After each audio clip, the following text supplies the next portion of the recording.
we came to Viterbo to look for how political power shaped the public space. Upon entering Viterbo, you find yourself outside of the city walls, gazing towards Porta Romana, a grand gate that announces your passage into the medieval center of the city. Santa Rosa, patron saint of Viterbo, looks down from her place above the gate onto the characters who come and go. Once inside, the nature of the city reveals itself. The streets slope up and down, weaving through the city, pulling you with them. The facades engulf you and create a comic scene. The majority of public spaces in Viterbo are comic and filled with parking lots, terraces, and misaligned fountains. Piazza dei Caduti's edges are so haphazardly defined it hardly counts as a piazza at all, but it serves as an important social hub. Children play soccer in the spaces between buildings. People sit in the shade of a monument. The flea market hums with merchants selling artwork and books. The jewel of the city, Piazza San Lorenzo, was the residence of 5 popes between 1254 and 1280.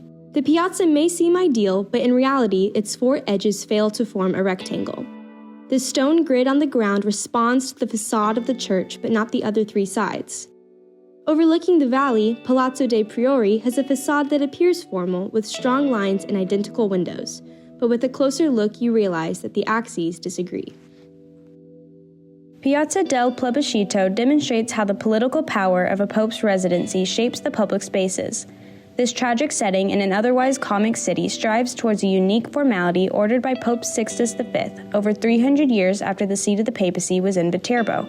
Despite his intention, the needs of reality seeped in, and the space was bisected by a road along no axis. During the time of Mussolini, Viterbo's political importance was reborn. Fascist-era buildings loomed over the streets, projecting their power over the people. The nearby military base made the city a target in World War II, leading to a series of Allied bombings, killing more than 1,000 civilians and destroying hundreds of homes and important buildings. After such a horrific event, a city must grapple with moving forward without forgetting the grief. While the museums remember the Etruscan and papal history of Viterbo, the monuments remember the people and their loss. Some buildings fall to ruin, while others are meticulously rebuilt exactly as they were before. The ex-Chiesa di Santa Croce sits in the permanent state of ruin amongst nature. It is an object rather than a church, an unintentional monument to a moment of destruction. The urbanity has been stripped away. Lonely monument to a moment so tragic it cannot be touched.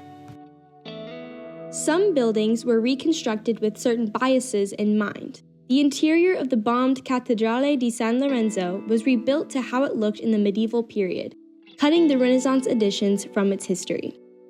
Viterbo is not just reconstructing a church, but reconstructing an image of which time in its history was most important, when the city was at its height of political power.